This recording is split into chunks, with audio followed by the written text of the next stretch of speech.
Gross Navy.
Greetings, fellow Empyreans. I am Ashtarothi, the voice of New Eden, and it is March 7th, YC125.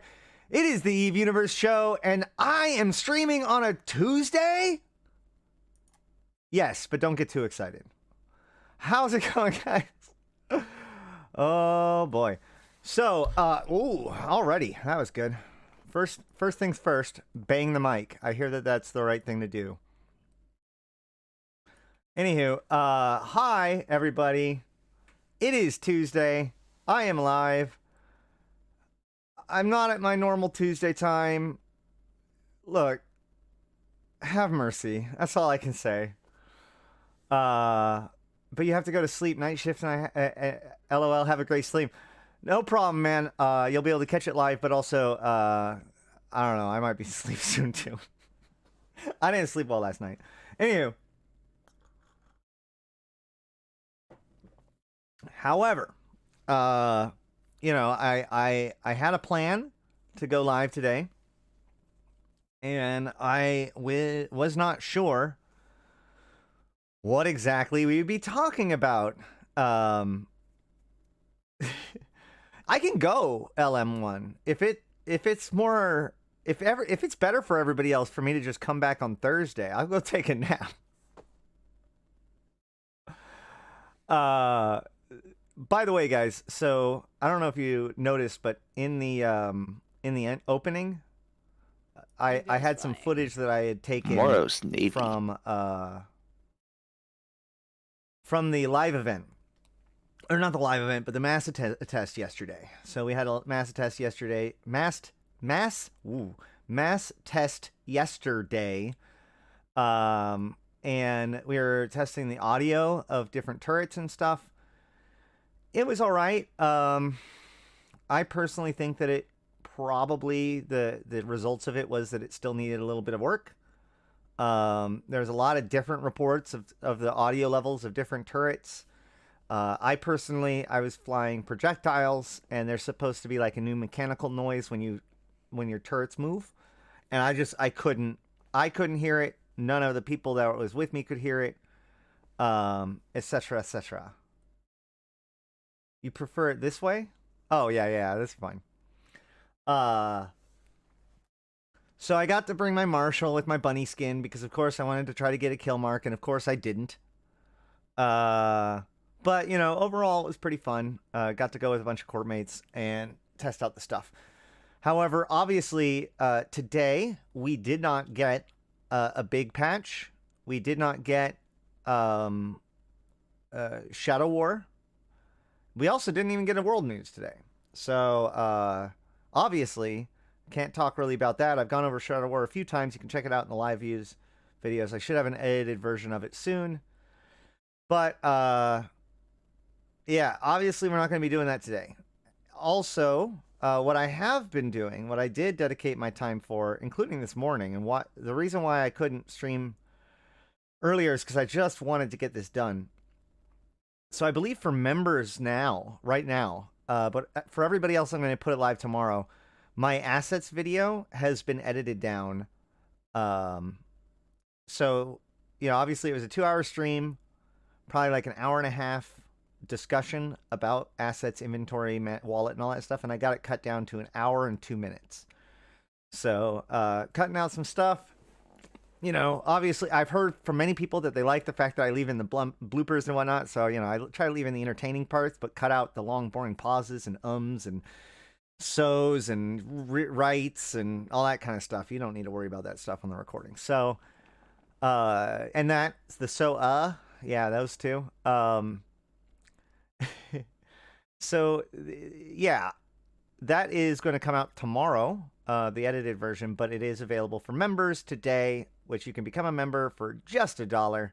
There should be information to do so somewhere in the vicinity of the website that you're watching this on and or YouTube app that you are viewing it on.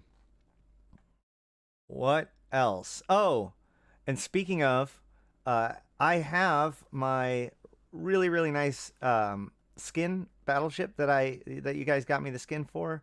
that I still have yet to follow through on my side of the bargain for. So as penance, now this part is going to get edited out. All right. And if you are watching this on the recording, I'm not going to honor this. So screw you. This is for the live people only. If you DM, if you send a private message to this person, like just an email to this person and say, I want cerebral accelerators, I will send you some amount of cerebral accelerators. Her name is Invictus Demoness. So here's my giveaway. It's no chance, no luck, no whatever. Just send an email to Invictus Demoness, and you will receive somewhere between 1 to 4 cerebral accelerators.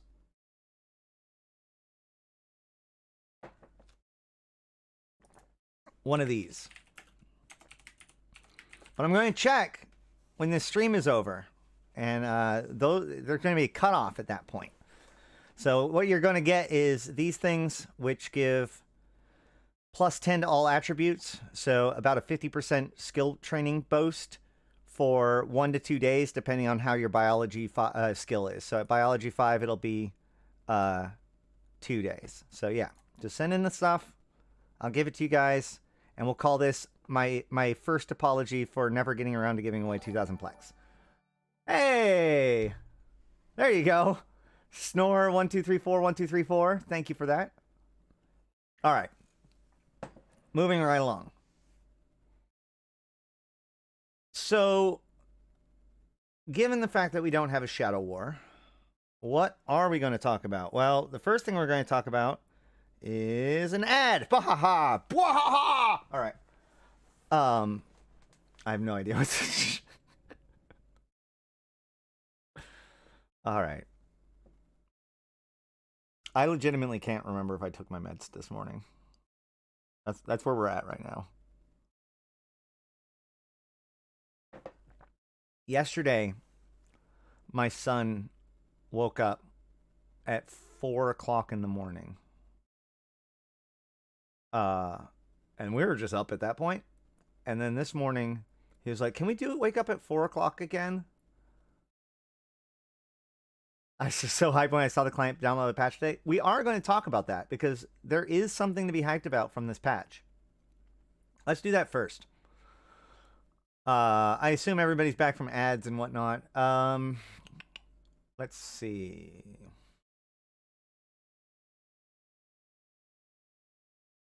Let's see. By the way, the number of people that came to me after last stream and was like, it was so much fun to watch you do your research. First of all, I'm honored, and that's really fun. Second of all, I'm gonna have to do more. I do want to do more tinfoily stuff.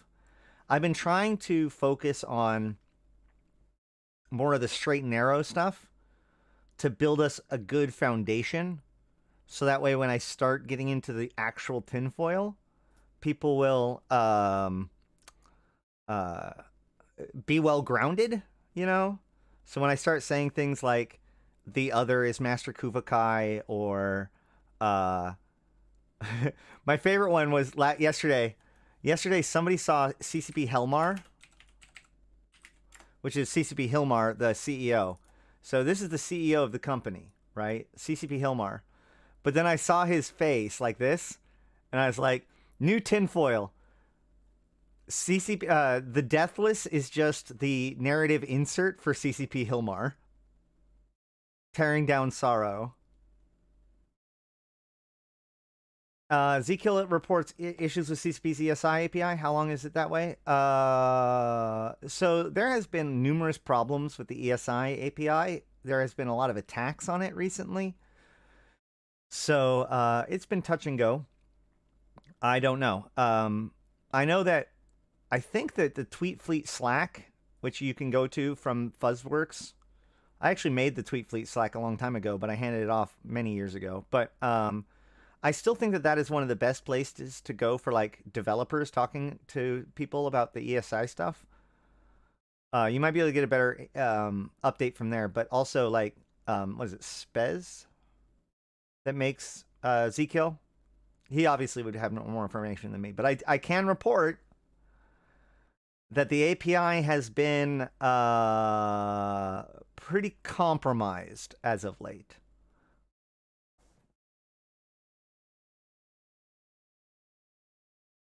Part of it makes me think that this has to do with getting things ready for the Excel thing, but that may just be optimism talking. Okay. Let's see.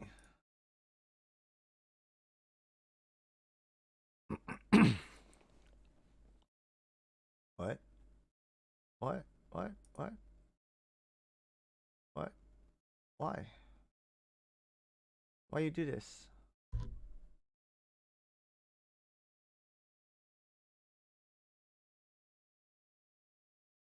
All right.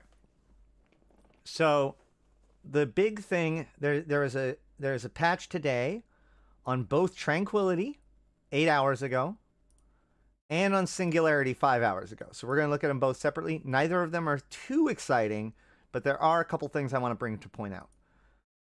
One, on Tranquility, we have these new strings. Construction site becomes station construction site. Amar Navy outpost becomes Imperial. All of the Amar Navy things become Imperial Navy, which that is just naming convention correction, right? It's these other ones that get me. Caldari State, Station Harbor, Ottoman 1, Ottoman 4, Intaki 2,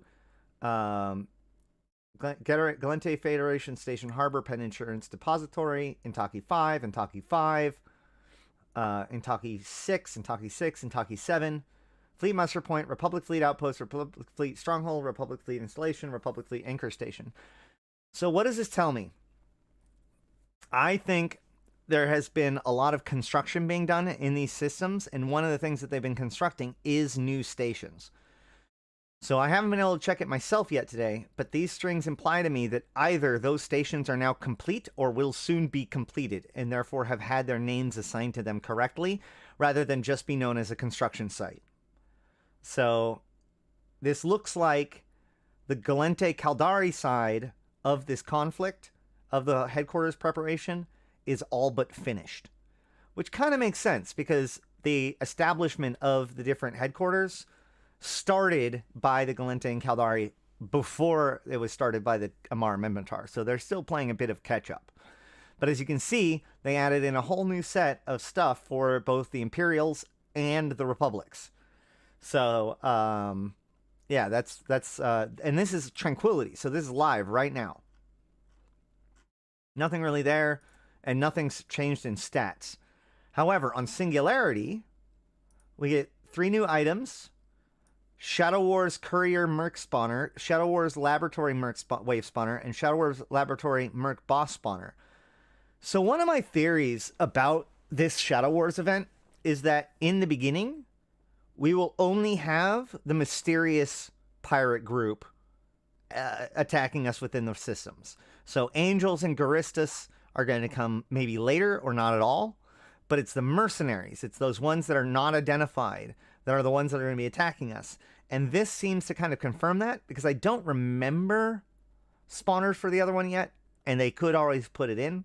But these are clearly the spawners for that third-party neutral group, Deathless, whoever you want to think it is, right? So these are the spawner for those sites. One more step towards being completed with the event. We also see that there's a lot of different graphic IDs, which we're not on Tranquility right now, but it might be worth going over there soon and checking to see how these things changed. Let me see real quick.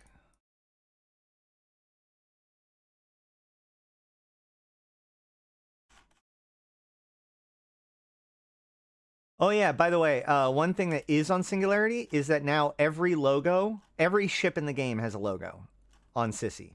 So if you're waiting for a Paragon, then there you go.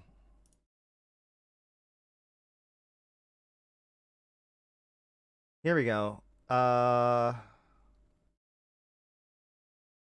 Nope. I was hoping that maybe it updated the images here. Yeah, because even this still says Amar Navy Station. Never mind.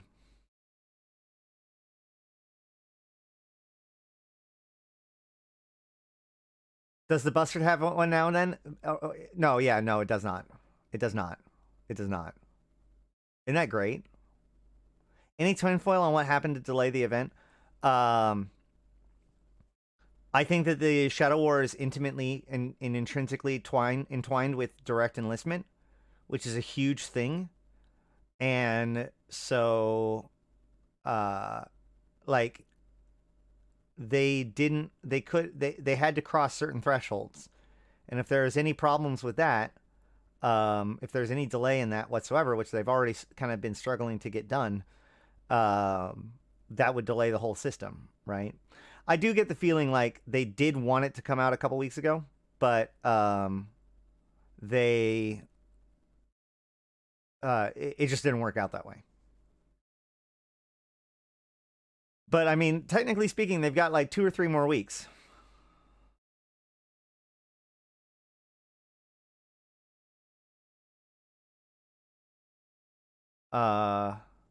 Something is to be found in the Abyss, considering all the skilling spree in the Abyss are related to the last couple of days.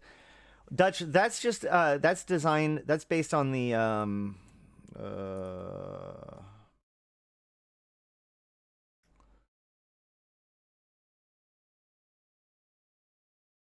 this. So if you remember, there was 2 days where the mining event was the task, and now we've had what 3-4 days of the trig event. Now, you have to complete the tasks for 3 days to get on this mosaic. 1 second.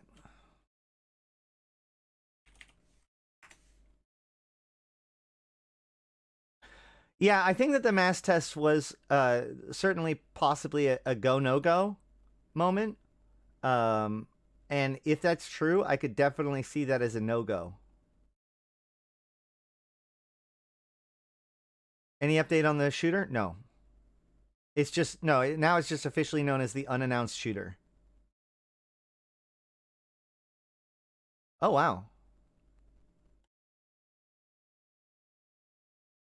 Hold on.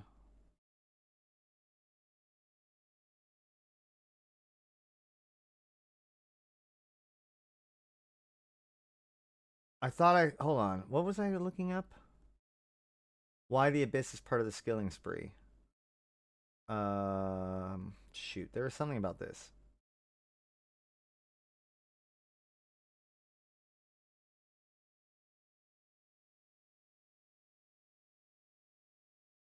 Here, you can watch me browse or scroll pensively too. How is this? Hold on. So this is interesting too. Hold on, I haven't seen this. CCP Games lays off 13 employees as part of restructure across studios. Given how many people they've been hiring, that doesn't actually surprise. Like, that's not that bad. No. Was hit with layoffs this year as developers had what it called a realignment in its development plans, which led to the layoffs across 2 major studios. We caught wind that this might be happening thanks to social media. Not nearly as widespread as other studios. And that's the thing that is actually really interesting just broadly. Some people like to point at like how, oh, well, the PCU's gone down or, you know, whatever. The stats have gone down. If you actually track EVE Online's trends versus every other MMO in the space, other than like the 2 outliers that are on their trend up, you actually see that like EVE has resisted falling more than almost any other MMO as far as trends go for the last several years. Like the entire market is going down, but EVE is going down less, both gaming and broadly and MMOs specifically. The team has also identified and opened up new roles to hire in the process. That's interesting. I wonder, I don't know.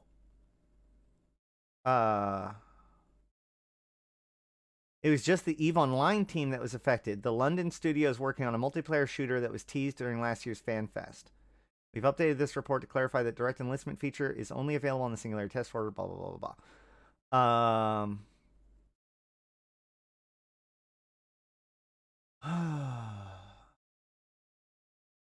However, there's a thing about this.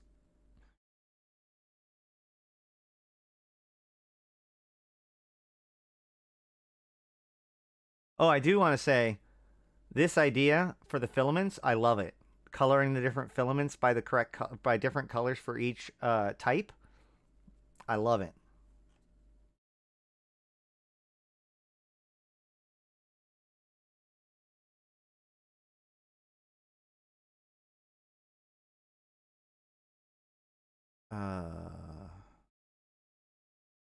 What happened to Project Legion Nova? I have a video on that, by the way. I also, that has become my most stated thing in Discord recently is, oh yeah, I have a video for that.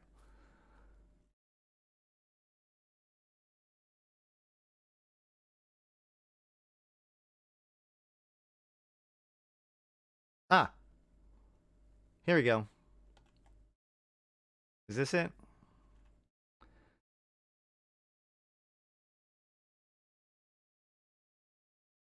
Maybe not. Dang it. There was something where they were commenting about how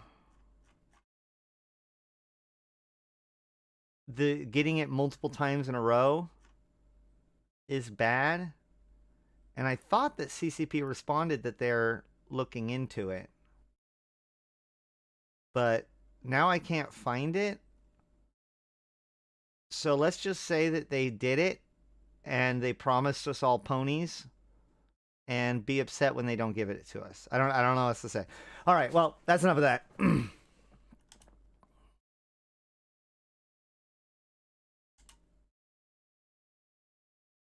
Hey, Roughnecks. What am I looking for?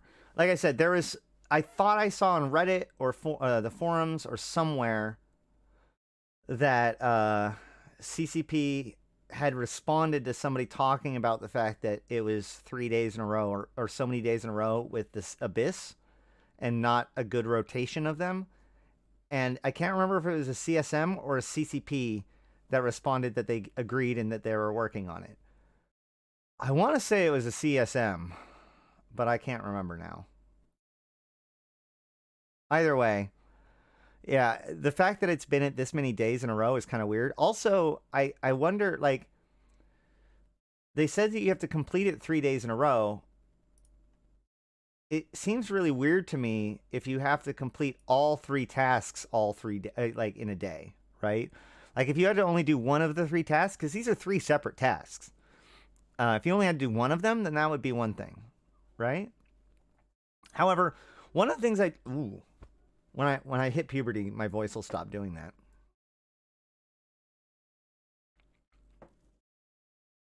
Or so I've been told. One of the things that I wanted to do today is after the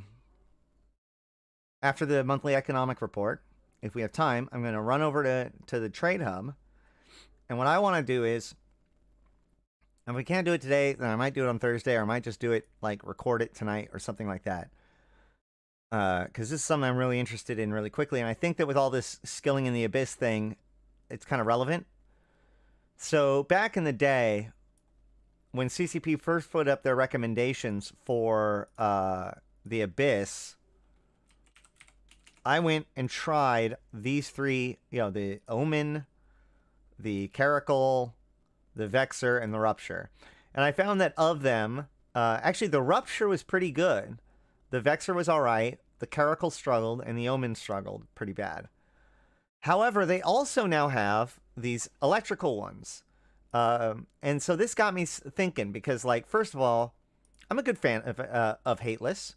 So I think it would be worth checking out his Hateless Punisher Abyss. We have our own Punisher Abyss for early training, and it might even be the same. But, I wanted to look into that. But also, I personally believe that, like, the Tristan is not really a great ship for the Abyss for various reasons. But yet, here we go. And it's got our artillery of all things. And yet, this is a recommended fit by a CCP. So I just wanted to see if this was a thing. But then also, this Breacher. So we have the Kestrel for Tier 1 Darks. But this Breacher is actually really interesting. So I wanted to check it out too. So what I think we're going to do is going to do the monthly economic report. And if we still have time, we're going to hit up the Abyss with some of these frigates and see what we can get. But before that, I'm going to...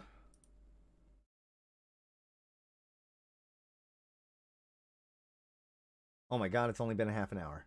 Time is delusional. All right, I'm going to play another ad anyways. Because we're about to jump into the MER. Who knows how long that'll take. Also, yeah, I need to take off this. It's actually getting warm enough in here to not have to wear my hoodie. Ah, spoons!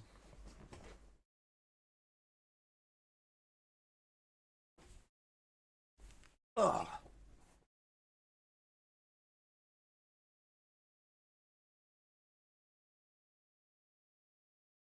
Oh. Oh my. Sorry about that. All right. I'm honestly not ready for my for the event yet. Got to get my PF set up for the indie part. Recursive computing modules. If you can build them now, be building them now.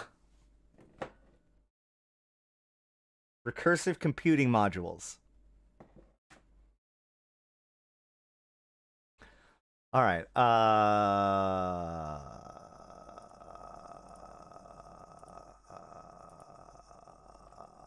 All right. So when I went to go look at the MER, so for those people who don't know, the MER is the monthly economic report. It is a report that's given out monthly, asterisk. And it's designed to give us an idea of how things are going, both on like a general EVE health point of view, but also like a breakdown by regional and other economic side of things.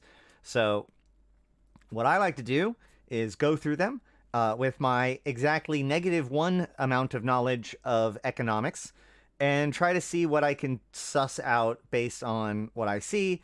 And we also look at the previous few months, so that way maybe we can see whether or not there's any changes and what that might mean. However, the first thing I noticed when I did this was that you can see that, first of all, they've gotten way faster at giving these economic reports, right? Like on March 6th, we get the monthly economic report for February. 6 days, not like a whole month. That's way faster turnaround than we used to get. They've gotten a lot better about this. This wasn't the first month that they did that. However, it went from December to February. January never got an economic report. And I didn't notice this. Or at least it's not here. So we don't have a January to look at in the same way. But we'll look at the February one to try to see what happened in January and February.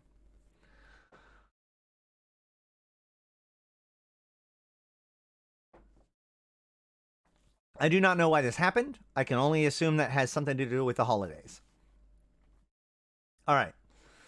So, February 2023, YC 125. First. Actually, let's do this. All right. All right.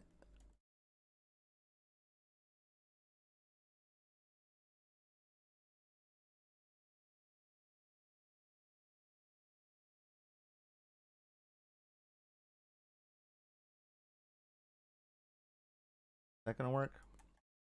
That might work. All right. Production versus destruction versus mining. All right. Well, so the first thing we can see here is that, like, this line represents the beginning of January. So everything past this line, right? So what we see is that, like, in December, September, October, November, December, we see this uptick in December.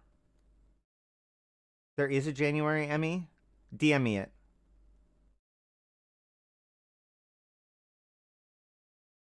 Did they not tag it right?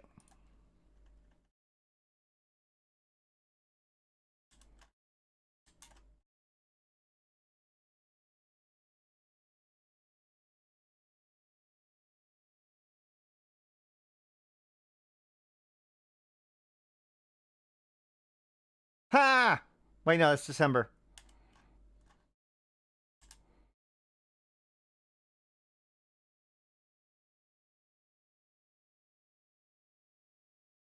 Wait. Nope, that's that. Ah! Oh!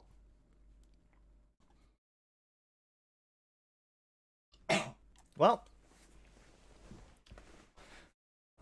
good thing I didn't prepare ahead of time. All right, so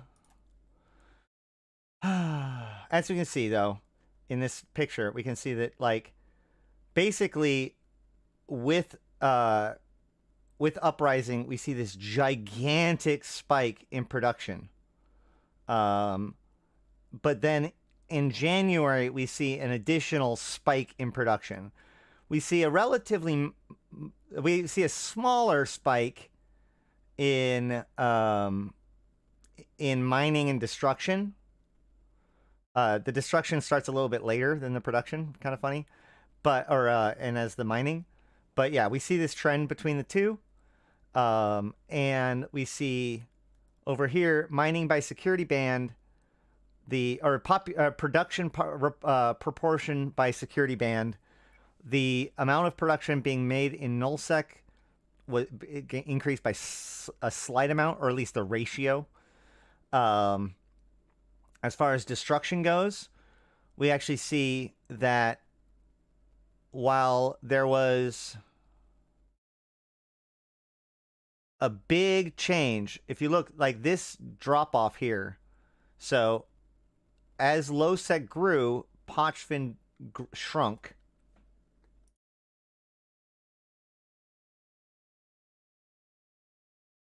As lowsec grew from here to here, Pochfin shrank.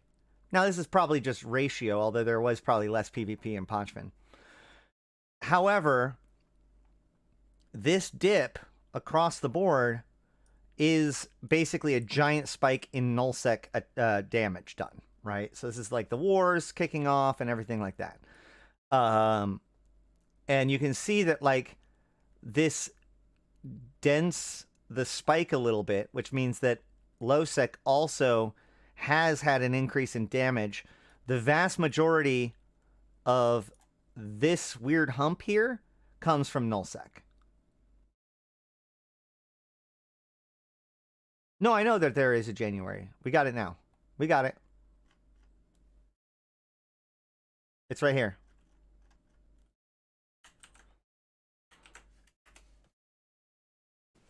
They just didn't have it they just didn't have it tagged, right? Like, if I go down here, if you look, there's no tags. Whereas on this one, if I scroll all the way to the bottom, you'll see that it's tagged monthly economic report. And I can click this tag, and it brings me to here, and that's where I saw that there wasn't one. So it's not my fault that they can't tag their posts, but we're making do with what we have.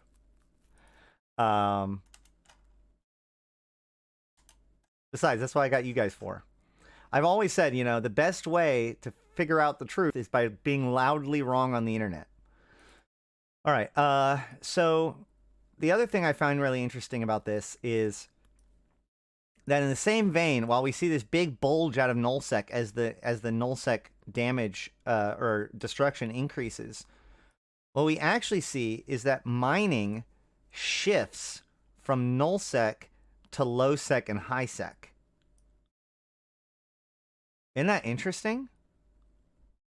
The vast majority of this mining spike is actually from lowsec and nullsec, or lowsec and highsec, where the majority of this destruction spike comes from nullsec more than everybody else.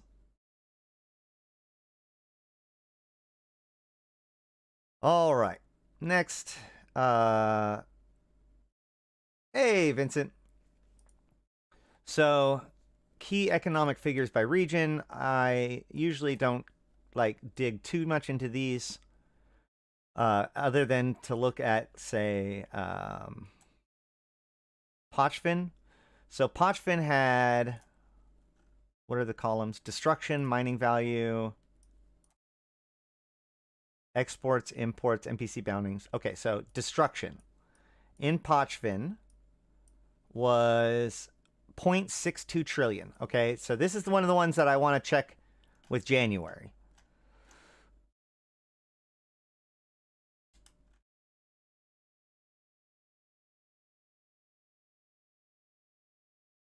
So 0.68 trillion, 0.62 trillion. So slight dip, but not that much so far. Mining values goes from 0.25. Whoa.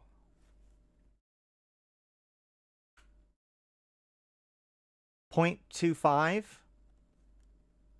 to 0.24. So once again, slightly down. Exports and imports are reported as being 0 from Pochfin, which I believe is obviously a mistake. NPC bounties, is that going to be a thing? I don't think that's a thing in Pochfin. Yeah. Yeah, we've got zeros out all the rest. So it looks like Pochfin's down a little bit, but, you know, whatever. Obviously, it's had a lot of stuff, and a lot of the excitement in Pochfin's died down recently, so that makes a ton of sense. Let's actually check it even further back. December. What was Pochfin at? By the way, when this is done, you're going to be able to watch this on a playlist. There should be a link at the end of the video and down below for like the full monthly economic report playlist, so you can watch all of my previous months and see, like, because I don't watch them afterwards.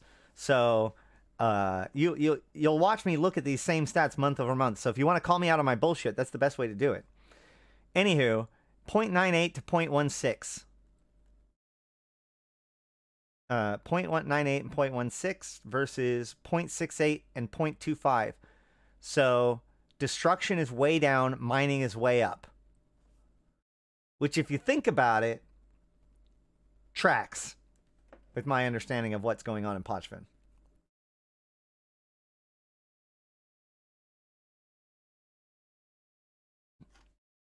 Flea can correct me if I'm wrong, but I'm pretty sure that's not a very out there assessment.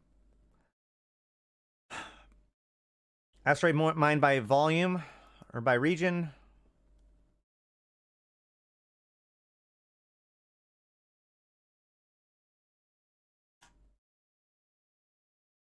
What am I correcting you on?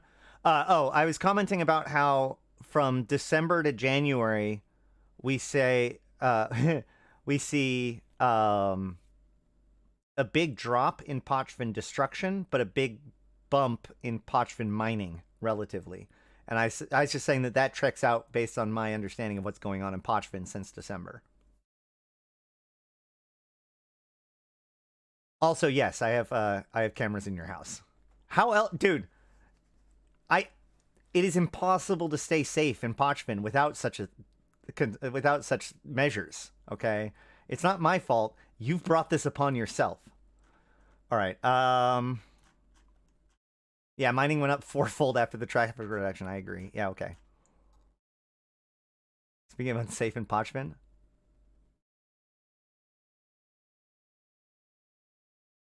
Okay. Ice, asteroid ore volume by region.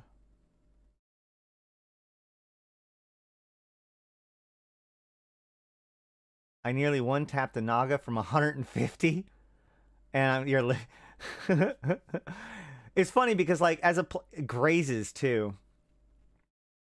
Oof. Well, how many turrets is that?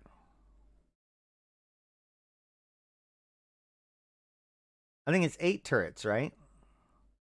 Oh, Marcus, do you not know who Flea is?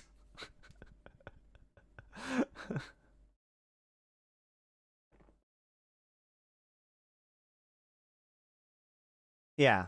Well, so the issue with that, I've talked about this before. So when it says grazes like that, what it does is it rolls all 5, and you might already know this, but just for everybody's sake, it rolls 5, all 5 turrets at the same time, but then it lumps them together, the results, and then maps that against the potential amount of potential results that it could have had, right? So if like 0 to 20 is grazes, 20 to 40 is hits, 40 to 60 is penetrates, 60 to 80 is smashes, 80 to 100 or 99 is penetrate, whatever. That is normally done on a per turret basis, so you'd see like a miss, for example. But when you do it as a cluster, when you fire multiple turrets at once, it actually does all of the calculations at the same time.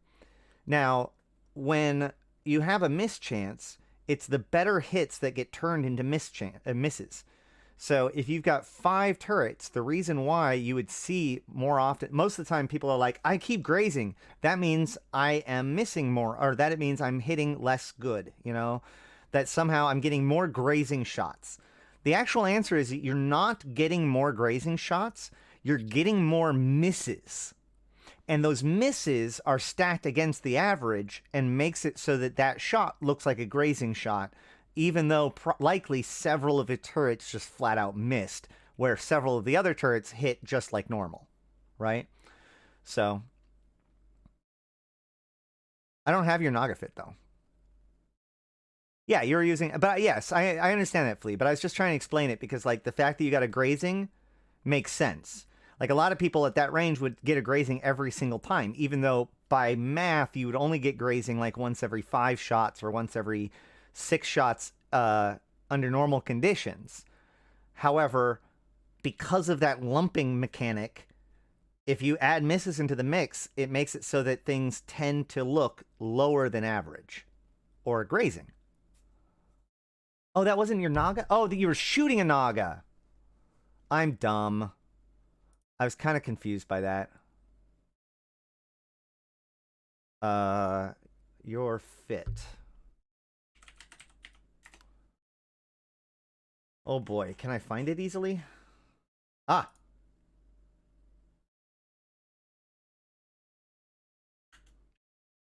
He told me to show you guys. So here you go.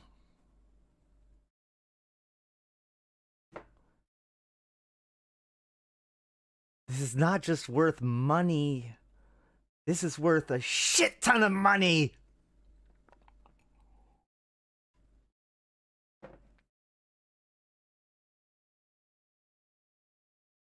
I can't believe that you haven't discovered an abyssal modifier for a large micro jump drive to be able to abyssal that shit. Like, I find this unacceptable.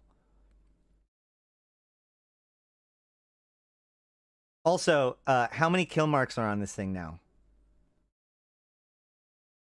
Oh god, there is a T2 gun.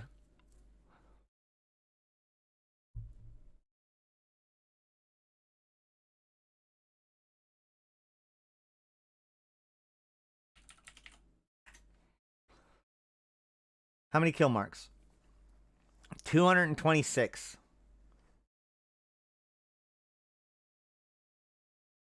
Now you guys know why I have cameras put up in his house, right? Like, it's understandable at this point. I'm sure.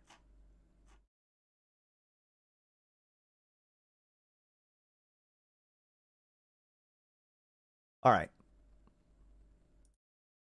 Man, I'm going to have to figure out how to edit that out from the video, or I guess all you MER watchers are going to have to... Thanks for keeping with us. All right. So, in February, we have Delve being at the top with 3.3, where in January, we have Lone Trek and Sync Liaison above Delve. However, it looks like Delve went up and the others went down slightly, which that tracks with what we saw earlier, right? So if we go up here and we see the mining thing, we see that there was a bump in high sec, but then it starts to recover in null sec some. And so that's kind of what we're seeing there, I think. That's just enough of a difference to eke it over. Combat talk in my economics discussion? Unfollowed. Ashtarothi, are you not tinfoiling about lore? Ah, that is not what I come here for. All right, so, but tons of mining in Sync Liaison. Delve is still going strong, although I imagine that they might have a dip because they're going into war thing.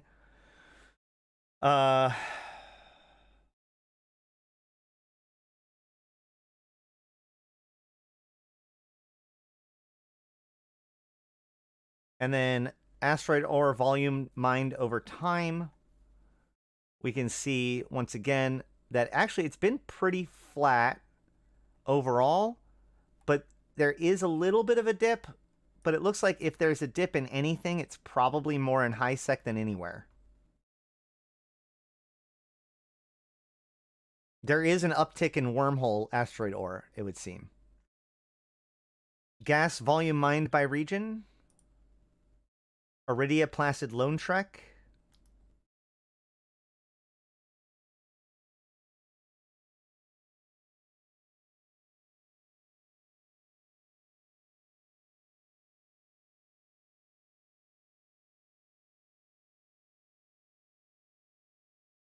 Oh my god.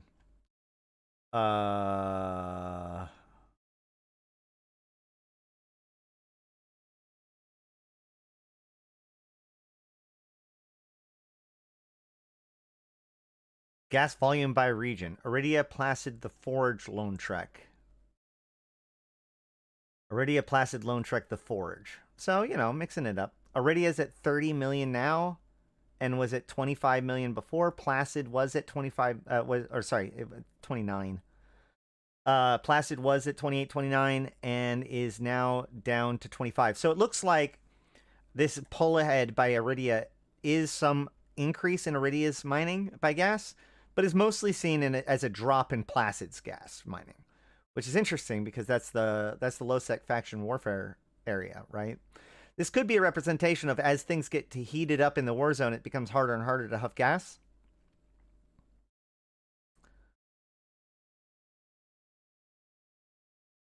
What am I doing? Am I just looking at am I looking at an echo chain? No.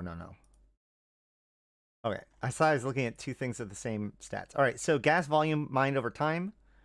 We can really see here that like there has been a bit of an uptick. Well, actually, so here's January line right here. So we've seen a bit of an uptick in low sec mining, but a huge uptick in gas huffing in wormhole space. A lot of new bros actually are coming in and asking, how do I make money? How do I what do I do to step up as a venture, especially as an alpha?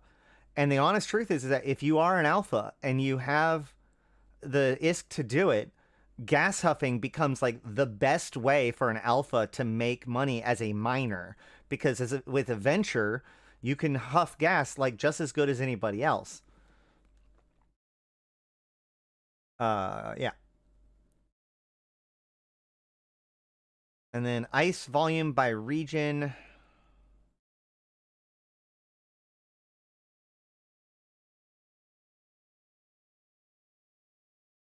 Speaking of lore, when you get to it, do you know why the Eve Readers podcast stopped? Are they on a hiatus? You're right. It's so good. I finished everything. I mean, they did a lot of it a long time ago, and I mean, people move on after a while. I could hit them up again. Also, they stopped coming out with Chronicles a lot, so like there wasn't as much momentum to do it. But I've tried to do my part to take over a little bit.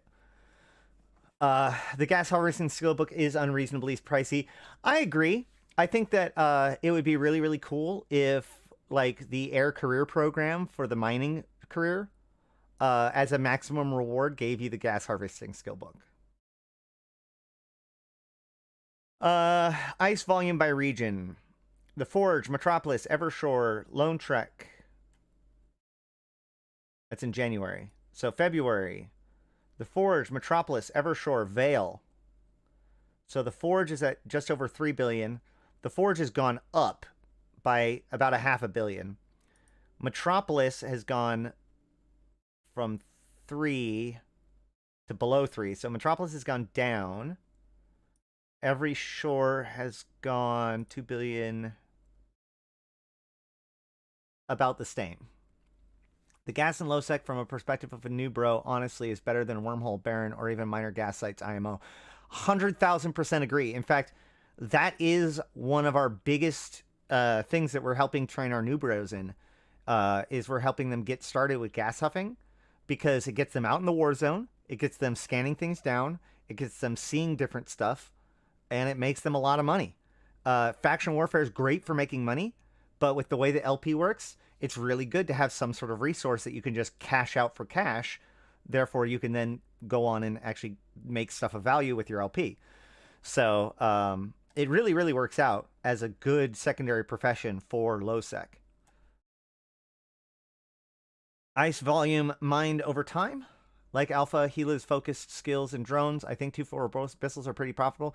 Yeah, I wouldn't challenge an Alpha, especially a newer bro Alpha, to try to take on more than T3 Abyssals. But considering the fact that an Alpha has no cost to play, T3 Abyssals should be more than enough.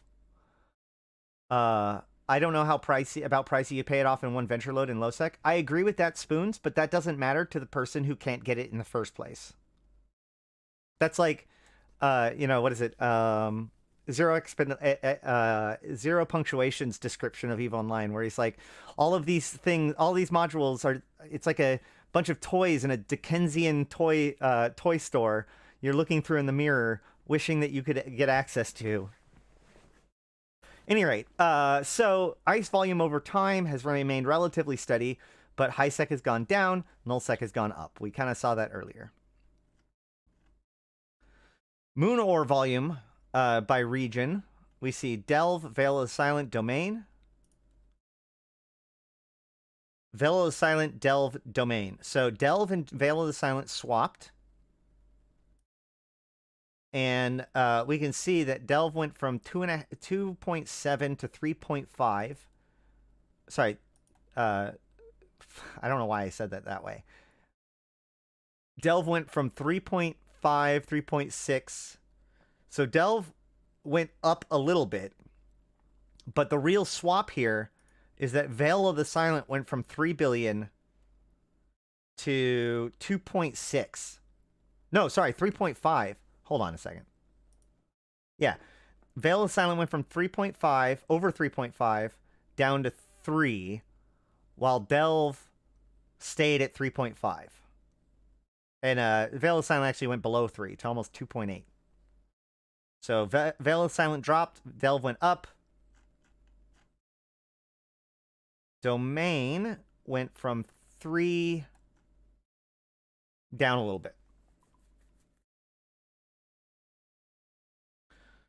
Moon ore volume by time. So the important thing about this volume one, especially here, is that moon ore volume volume means that it doesn't matter how valuable the moon ore is. R4 moon ore is the same as R64 moon ore.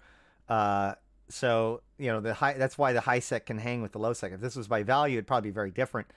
But by volume, there's a lot of stuff being mined in high sec. Moon ore volume mined over time.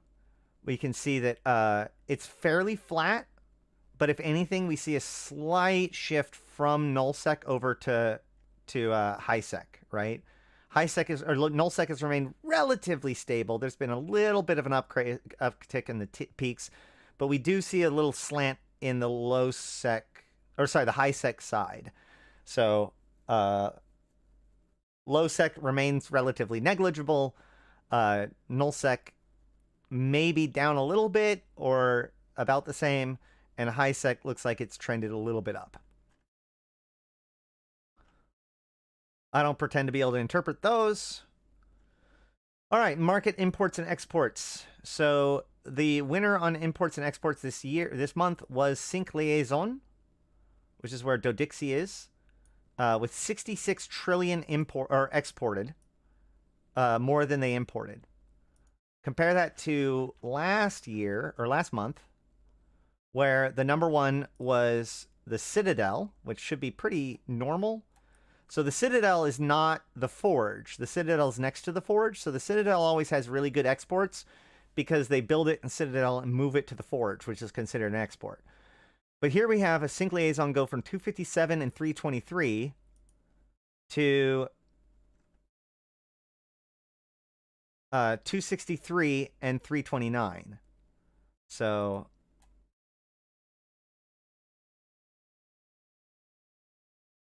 $257 to 263 and 223 to, so this is actually pretty stable. Hold on, let's look at this. Sync Liaison got 65 trillion versus 66 trillion. So what has actually happened here is that it looks like Sync Liaison has like made a big spike. In fact, somebody asked me, like, what the hell even happened in Sync Liaison? But what we see is actually very little, if any, change at all in Sync Liaison. And what we see is a bigger change in the Citadel. That's where this change is coming from. So we can see, like, the Citadel had a net of 72 last month and a net of 46 this month. So let's see where that came from. We went from 279 to 504. So an increase of 20 trillion ISK in imports, and 551 to 550. So a slight dip in exports. So those two things combine to lower their amount by over 20 trillion.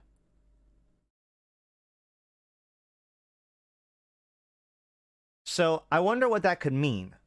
I mean, if most of it is coming from an additional imports, what I think that this is very likely is this is what we see when the forges of war begin.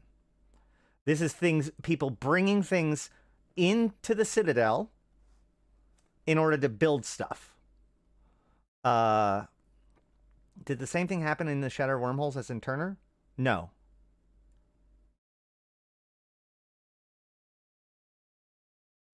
So what I'm going to do to verify this is, if this is true, then we might see a spike in exports from the Forge, because the Forge would be the place that they're exporting from, right? So let's look at the Forge from last month too. 662 imports versus 650, so about stable. 393 to 439. We found 40 trillion ISK worth of exports increased in the Forge at the same time as we get 20 trillion ISK worth of imports into the Citadel. I think that's fairly safe to say that my guess was, at least for now, pretty solid.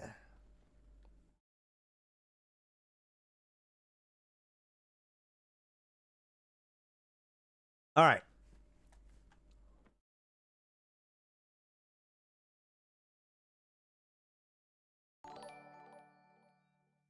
Hey, 76 picks. Wait, hold on. That's dumb. I'm dumb. You're dumb. I'm dumb. Nebbed it.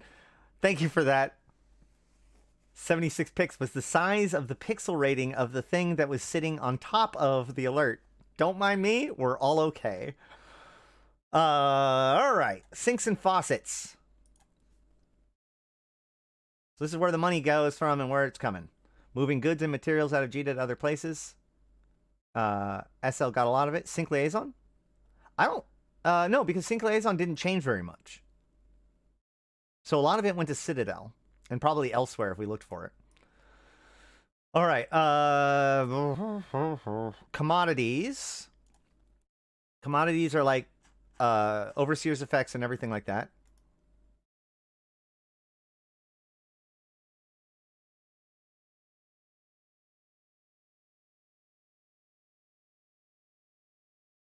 $55 to 47.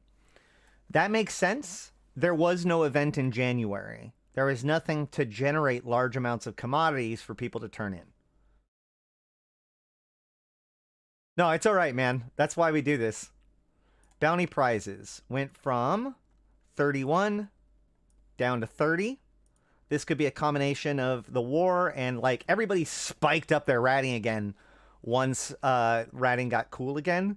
So this could just be a natural cooling off of that in combination of the war. ESS main bank auto payment, 15.3, 3 to 15.1, whatever, cool. Sanchez incursions goes from 12.5 to 10.9. So that's like a 15 to 20% reduction. That's not bad. I mean, like that's kind of noteworthy.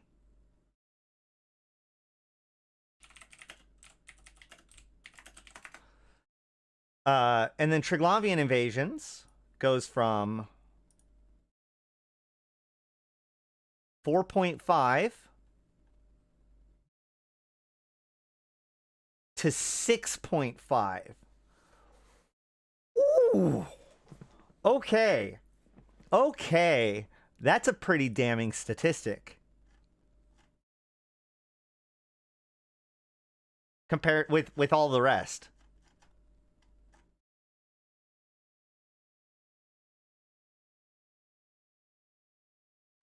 So in November, Triglavian invasions were above Sanchez incursions at 15.4. And then we see it. So that's December. And then we see it drop down to. Drop down to?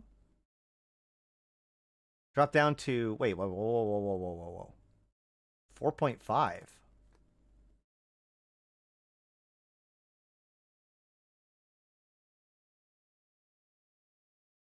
$6.5.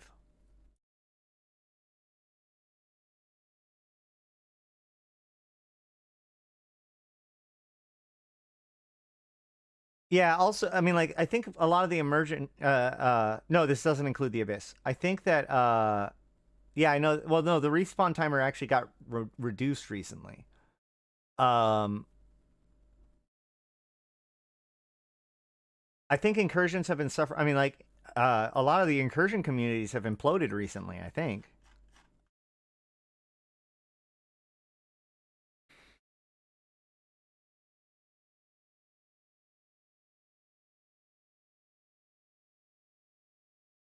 So it goes 14.7, 15.4.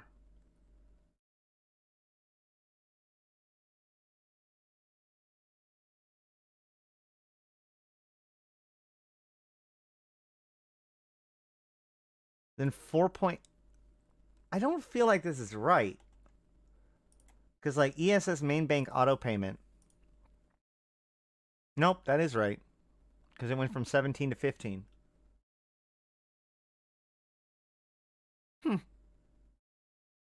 I'll have to. Maybe Flea can give me some insight about, like, how the timing of these things went. Because it seems like a really bizarre, like, tank and then spike back up. We'll see if that shows in the rest of the graphs. Here we go. Top 6 commodity faucets over time. So here we go with, like, January is this line. We can see that this gigantic spike is the winter event. There is no event in January, so we see this collapse of commodities. However, we see this big uprise in sleeper components. This is actually kind of interesting to me. Like, if you look here, here's the top sinks and faucets. We can see that the commodity prices, this is the big spike from the event, from the winter event. But this climb here in the commodity market, like, look at this, man. We can look at all of the different commodities, and all of the commodities, like, sure, rogue drone beacons went up a little bit, but bounty encryption bonds went down. Overseer's personal effects stayed steady, if not down. Miscellaneous is at even.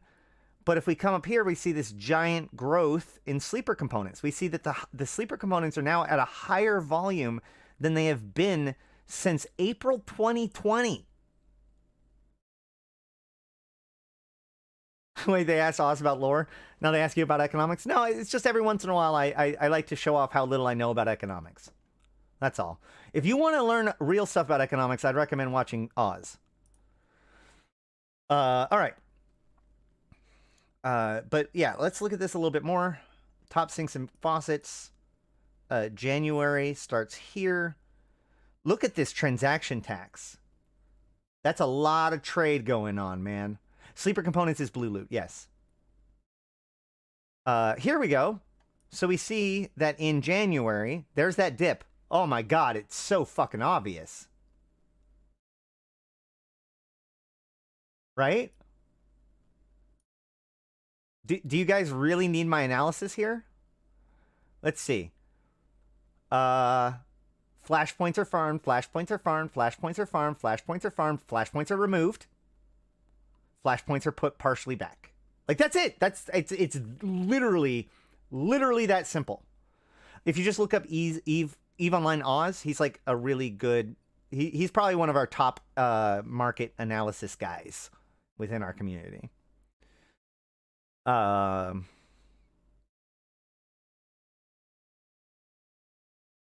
Sancha Incursions did take a hit, but it does look like it's kind of recovering. It's been pretty steady, actually. I do think it's funny that, like, we see this big transaction tax, and we see an increase in broker's fee. This means we actually are seeing a large amount of increased trade, which I really like. And this confirms it. So what I like about this graph here, this is probably my favorite graph in the MER so far. Check it out. What we see here is that the total wealth is going up, right? But the corporation wealth is staying pretty flat. So unlike real life, when we see a big economic change and like the wealthiest, the big organizations get all the money, in this case, what we've seen is the vast majority of wealth accumulation in the last several months has been on an individual level. Now, I personally believe that, so this is November, this massive spike is actually explainable more simply by returning players. Like, they're AFK from the game, and therefore we're not being counted as being liquid ISK in the system. But then by logging in again, they now get counted in their wealth. And so I think that the vast majority of this particular spike is from that. But it is undeniable that we see a across-the-board trend up with money supply. And we see this confirmed again in velocity of ISK, right? Velocity of ISK was one of those stats that they looked at a lot as it like went down, down, down during scarcity era, and saying about how problematic it was. Well, look, the ISK velocity is officially as high as it has been in over a year and a half now, and it looks like it's only trending up, which is really, really, really good. This is the numbers that we need to see. I'd still like to see more when it comes to growth, when it comes to new players and stuff like that. But at the same time, like, if we get too many more people stuffed into the war zone, we may not be able to move around anymore. So, economic indices. We see Uprising involves a giant spike in the mineral price index, and secondary, basically all the levels, all the things went up, with the mineral price coming back down again, and everything else kind of staying up.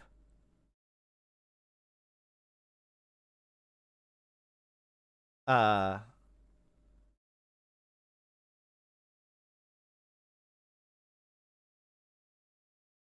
was just listening to him. This is why we need the lore guide to be on This is why a lore master is necessary for economic analysis. Hey, man, I just try to put things into context, all right? Yeah, and most of the growth is not from lots of bots. That's a really solid point, right? Especially when we look at the numbers on like the graphs. When we realize that our numbers have actually restored to like pre-blackout era, but think about how much fewer multi-boxers and botters we have now than we did in 2021, right? Like, I personally believe that the stats show an incredible amount of health at the moment, and I'm excited. It's not as good as it could be, but it's better than people were afraid of. The UI thing killed the bot. I mean, like, I'm sure that by now they've figured out a way around it. That's how they do. All right, consumer price index. So let's see where they came from. Blue is good, red is bad. So Tech 2 ships have been kind of on, like, first of all, let's look. This line has not gone up much. So we're not looking for much of a difference, right? But we've got Tech 2 modules, Tech 2 rigs, and Tech 2 ships. All of those going kind of blue with a little bit of cooling off in the end with modules being more than the rest. This is probably because, like, you see this big cooling off period as, like, more and more R4. You know, it has been a bad year for T2 parts because of the mining changes. But now that everybody's going to war and needing stuff to do, you're seeing the T2 market begin to recover. Also, we do see that we do have a big increase in accessories.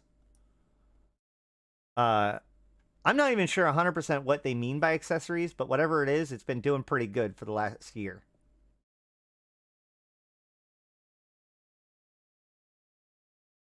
It's all about faction warfare now, man. All right, so decomposition of mineral price index. So this has gone up quite a bit and then dropped off. So we're going to look. Low-end minerals have been hot, and then a little bit of drop off at the end. High-end minerals have been struggling a lot more, but then recently got a little bit of a boost and then fell off again. Oh, NC dot. Awesome. Just weighing up, making that sort of full-on commitment again. I'm telling you, man, you should really try out, look into the faction warfare changes. Generate inflation. Bounties, blue loot, and similar generate inflation. How does CCP regulate it apart from taxes? Well, they sync it out in taxes and other things, but also they change the farmability of the sites sometimes. But because of the competitive nature of the game, it also has a tendency to self-correct. As people notice that something's being super valuable, it becomes more competed over and therefore more dangerous. All right. So we can see that, like, the biggest part of that dip comes from the low end. We see the biggest part of the jump and the biggest part of the dip. Well, actually, the biggest part of the jump seems to come from low end, and the biggest part of the dip comes from high end. So take that for what it's take that for what you will. Primary producer index. We've got raw moon and processed moon ore. Raw moon is up. Everything else is mildly up.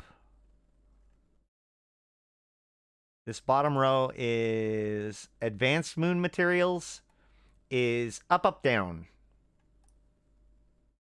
Asteroids.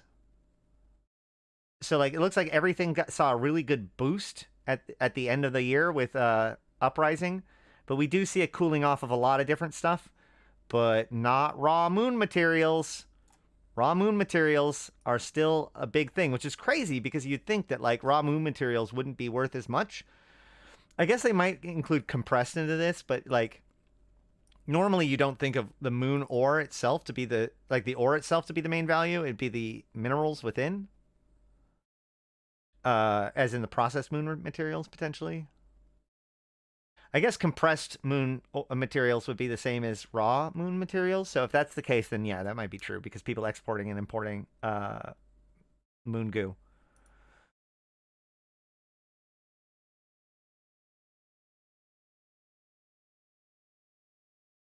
That's the same one.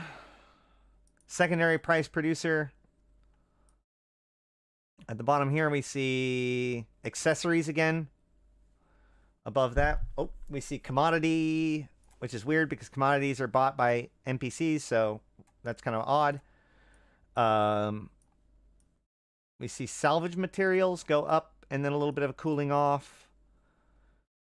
Planetary commodities and planetary's advanced commodities. So a little bit of love on PI because that's become important a lot more recently.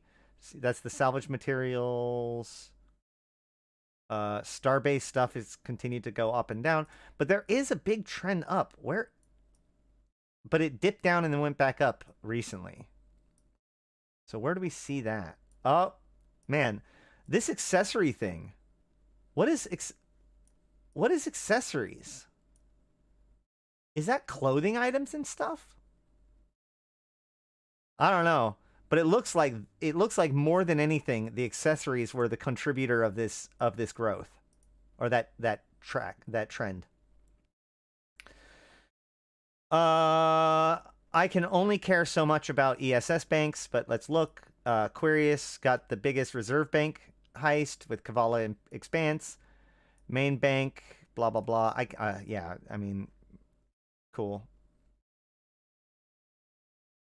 600 million in the largest main bank theft in X4L 7L TAC Q. And so the first and second and 7th and 8th and 10th and 11th top main bank thefts are all in X47L TAC Q, and IUU3 TAC L is the 3rd, the 4th. Oh, that's it. And then QRH. No, MJ TAC 5 F9. It comes in 6th and 9th. Sounds very exploity. Yeah. That's all. Yep. We're just going to leave that as it is. Somebody isn't checking their bank statements enough. Abyssal Dead Space, market value and location. So this is actually kind of a cool one because with Uprising, they kind of changed things dramatically. Do I have it still all the way back pre-November? Is this October? Yes.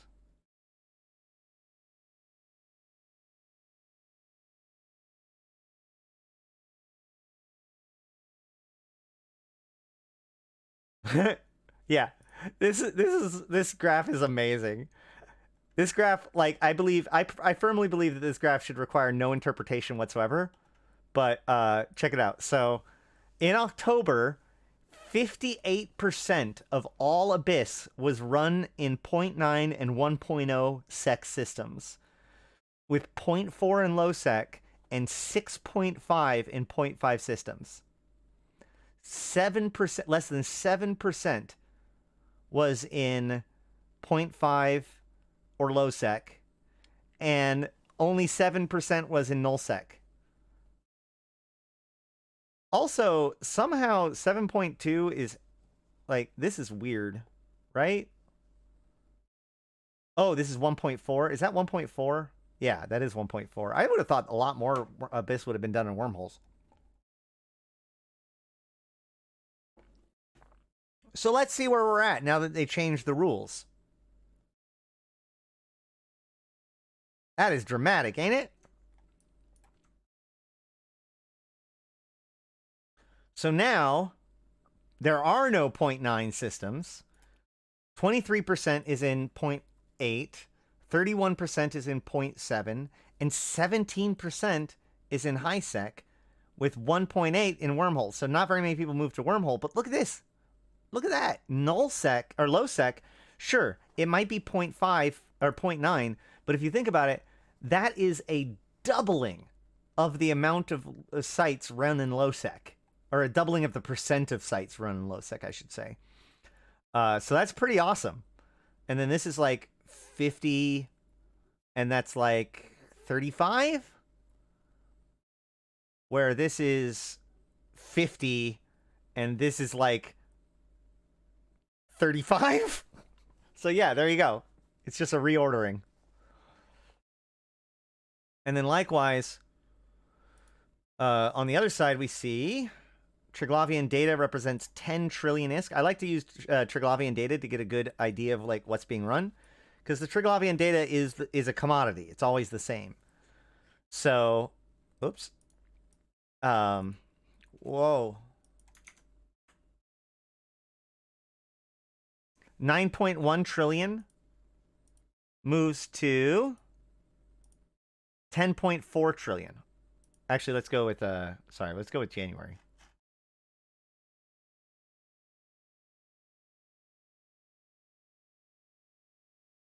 Has the total number of sites gone up or down? Could be the same number, but in a smaller total done.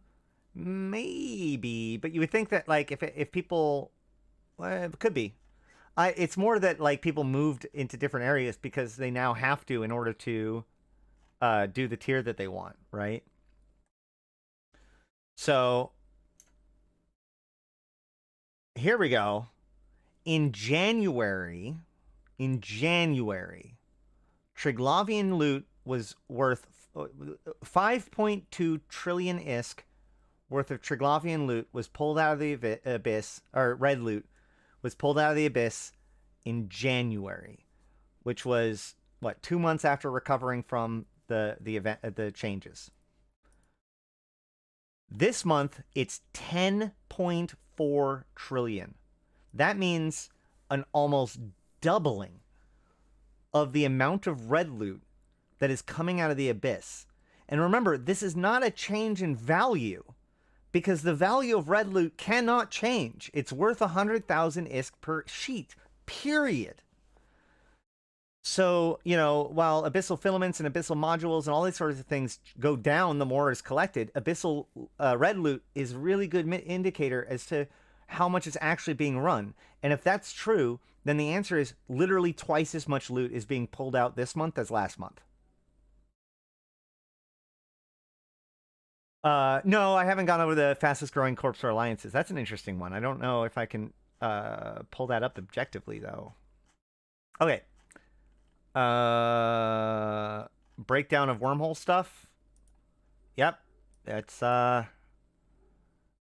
every time I see this, I just think it's a network diagram. Like, these are cords to plug in to like a motherboard, and like I have flashbacks. I pass out, my eyes cross over and roll into the back of my head, and I pass out. So I don't know anything about this page. Is what I'm trying to say. Wormhole net trade summary. The vast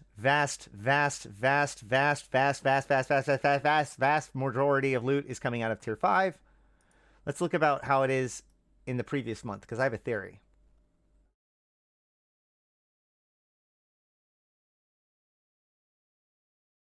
Maybe not. 15.4, 18.2, right? 15.4, 18.2. What does that mean? Why is that important? Well, because if we come up here and we go back to that giant sleeper loot spike, here's the thing about this particular big sleeper loot spike. That big spike, that could literally be one group cashing out. Right? It could just represent a single person or a single null set wormhole group cashing out at one time. And so I think that the fact that it is a big spike in C5 seems to confirm that like this may not even represent a whole bunch of increased attention. It's just more like, oh yeah, if there was yeah, that's right, there was a serious eviction, so that might lead to a certain amount of, let's go with trade being done. Involuntary trade. Okay, so this graph is a bit confusing, but we have the Warzone map to kind of get this coverage, just to give some ideas. This green dot is Nenemelia, with the green dot up there of being Odo, and Suge and the other one next to it. Over here we have, I want to say that's Nenemelia, and then this is like the Eastern Warfront with Oix and whatnot. Over here, I'm not as sure because I'm not, I can't recognize the war zone just by seeing it, but looks like there's been a lot of fighting. And given the fact that the Minmatar has liberated Fortress Asset finally from the MER, that makes sense. Can I just say I don't regret buying a Gila? Exactly. Yeah, that's true. What's the Gila for? The Abyss. And everything else. Oh, is that Aga? Yeah, okay. Okay. I probably should have just guessed that without knowing anything else. Just by watching Reddit for the last couple of weeks. But yeah, that tracks. And then, I want to say, Hungry Like the Wolf, I have actually a live video that's still up that hasn't been edited yet that's called A Light in the Darkness, where I go quite a bit over the Abyss. I might do it today, but we'll see. No promises. I mean, this is cool. This chart is cool. But man, if the other one was hard to read, this one's even harder. And it just kind of tells me that there's a lot of noise. It'd be nice, you know, it'd be cool to see. I want to see this exact chart turned into a time lapse of month over month for like the last 2 years. That's what I want to see. Did I say Gila? It's the Jaila. Pronounced as in Jaif. Abyssal has a... yeah, the Abyss is one of my favorite things, but I'm very tired right now. What's that big battle in Solitude? I don't know.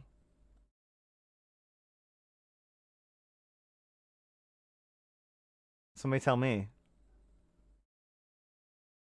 All right, and that's it. That's your economic forums, or your economics sheet for this month. Oh, awesome, awesome. Well, I feel like I either learned quite a bit or misled you all for the last time. So thank you guys for checking this out. Thank you if you're watching this on the recording. You know, if you're watching this live, thank you for being here. But if you're watching the recording, I want to say thank you to each and every one of you for liking and commenting and subscribing to the channel. All of those engagement things. It's super, super helpful. In addition to that, I, of course, want to thank all of my sponsors, which the list is growing at this point. So I'm going to figure out more things to do in order to help cover that up. Or not cover that up. I want to give my thanks to my supporters: Abyssus, Aikawarazu Chan, Arydanika the Queen, Belligerent Neckbeard, BlackRoseNoble, Dajat Lemmont, Drake, Golden Age Stories, Jaycoon, LM1, Lumi, Malak Starfire, Midnight Space Monkey, Not Just Fun, Seeds of Plenty, Serenolin with No Eyes, Syliana Vel'ash, Tgen Tgen, Nephilim, Grendel, Zaul Nex, as well as my Immortal tier supporters, Eboleet, May, Merc Utan, and Rid. Thank you guys so much. But honestly, they're great, but every single one of you that shares my videos, my special shout out for the day, we talked about him last time, but is a guy named Lumi who's in chat, okay? Lumi is, as far as I'm concerned at this point, a certified good dude. This guy is running the group Nerds United XLII. I talked about him last time. You can get with him if you want. He can shoot me the code again, and I'll hold on. Let me actually look. But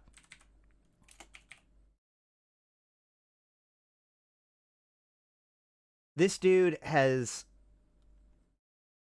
not only quickly helped create a really, really positive environment for learning and enjoying EVE Online for new players, but he's done so through my videos. So call it a bias, but thanks, man. So I'm going to return the favor by linking your Discord again.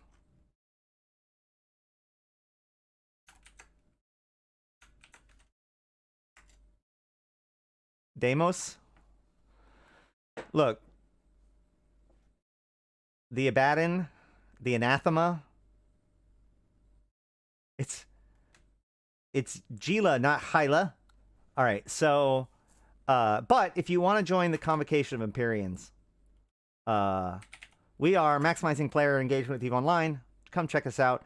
If you do not have an account, or if you have never used a buddy code, if you don't know if you have 1,000,000 SP, every account now gets 1,000,000 free SP by using a buddy code. If you do not have if you have not never used one on your account, please go to the link that is going in right there, which should be resources.empyreans.space. Yeah, resources.empyreans.org/referral, where you'll be given a random referral code from one of our staff and other people that make the convocation possible. And so very much thank you to all of you, and for all of your support, because you guys clicking on my links is the reason why I have all the cerebral accelerators and stuff that I do, which is pretty handy, especially for those of you who watch this live. But without further ado, I've been Ashtarothi, the voice of New Eden, and until next time, I'll see you in space.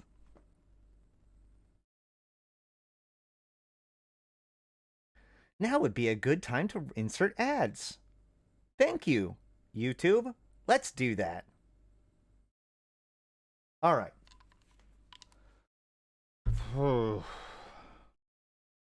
Let me catch up with things.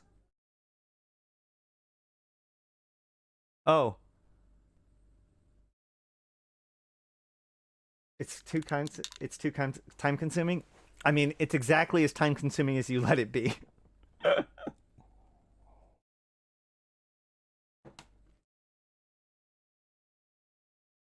I did the thing. I know I'm still live. That's what this means. This means I'm not really going out. That's why I specified if you're watching this on the video, but live I'm still going.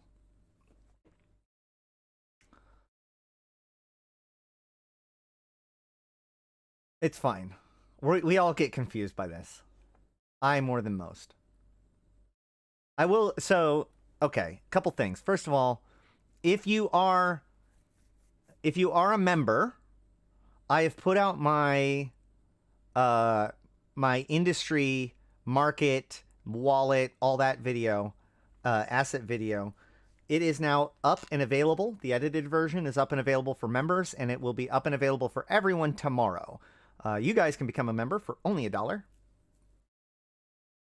Jimmy of Kanaka? I don't think so, but I'm also really bad with names.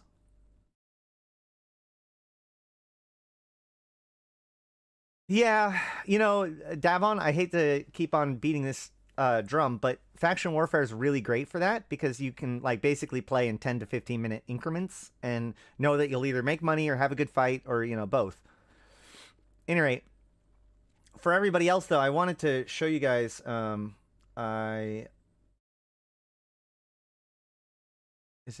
on. Here's a preview of the kind of wisdom that you will be able to get by watching my video on the inventory. Ready? Ready? Wisdom of the ancients. You know, if you don't see something here, chances are it's somewhere else. You know, if you don't see something here, chances are it's somewhere else. You know, if you don't see something here, chances are it's somewhere else. Can anyone argue with that logic? I mean, this is the kind of stuff that you guys become a member for.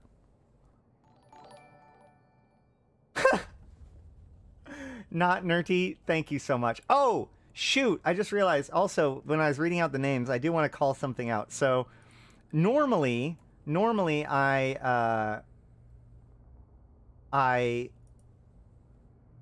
somebody becomes a patron of sufficient quality, you know, that I need to read their name out loud, or actually really, if anybody becomes a patron, I message them to see what name they want me to put down, right?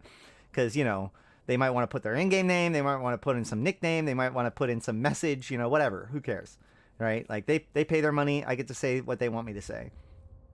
However, I must confess that the latest, one of the latest people I didn't contact, I didn't give him a chance.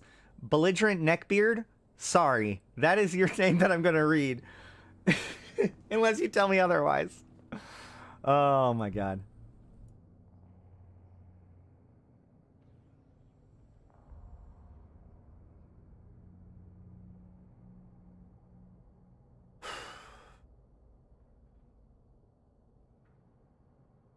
No, I was editing the video and I came to that clip and I was just like, oh my god. The things I say when I'm trying to get things across.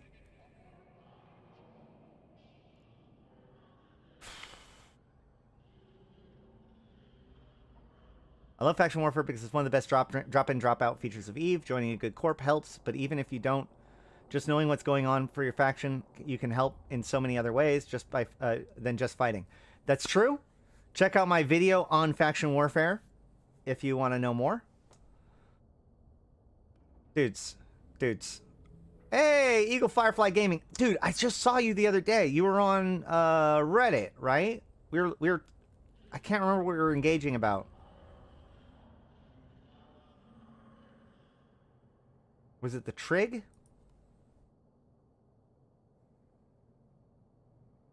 Make some battlecruiser holes, haul them to faction staging, and then log them out for 2 weeks. Look, man, I'll tell you this right now. I am never going to fly a Catalyst ever again. Why would I ever fly anything besides a Catalyst Navy issue? Why would I ever fly a normal Catalyst now? The Shipcaster. Right. I can't remember what you were saying. Hold on. By the way, Eagle Firefly Gaming, you're on YouTube, not Twitch, right? Or are you on both? I can't. I'm not even going to try to keep anything straight today.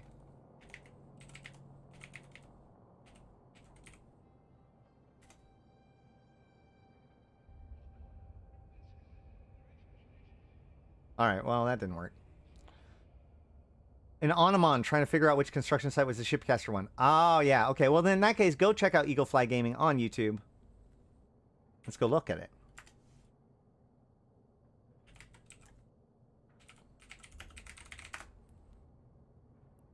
Let's go check out Eagle Fly Gaming. Wait. Nope, that doesn't look like you.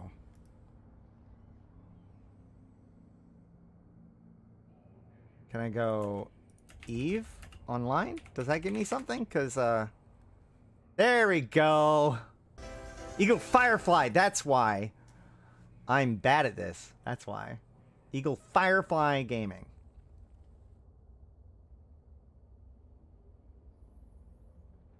Let's look at what you got.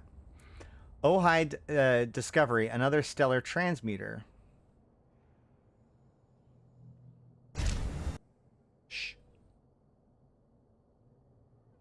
So this is from 3 weeks ago.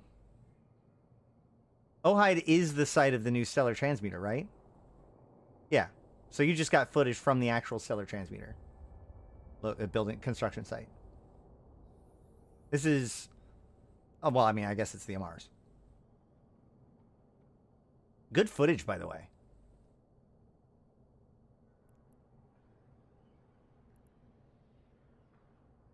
Go into this. All the details are here. Downwards, which is slightly different to previous. So we will be... Man, if you want to hear somebody explain Eve without having a terribly annoying voice, Eagle Firefly Gaming might be your man. That this new stellar transmuter system is linked to some new type of shipcaster technology, which could be short for, I don't know, some kind of warp gate technology, jump technology, or maybe even the Triglavians are using this to teleport their ships through. I hope you have a better idea what it's for now. Like we've seen recently in the Turner system.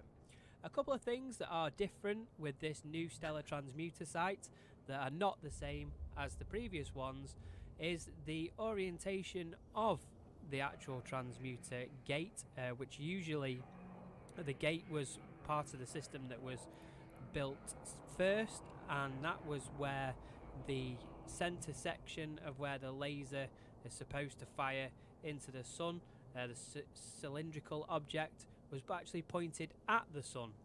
But this seems to be pointing downwards, which is slightly different. I just think that they haven't built it up yet. I think this is just their facility. We will be keeping a very close eye on this construction site, and I will be updating you as much as I can with the progress of the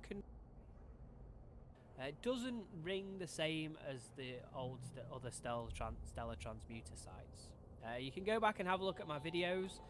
Isn't this pretty close? The construction there, it was the R9 pods. Yeah. But isn't this pretty close to what they did unit was constructed when they started putting it in like we had the previous this three? Cylinder section, which was oriented towards the sun, with the solar panels that were built out of the side of it.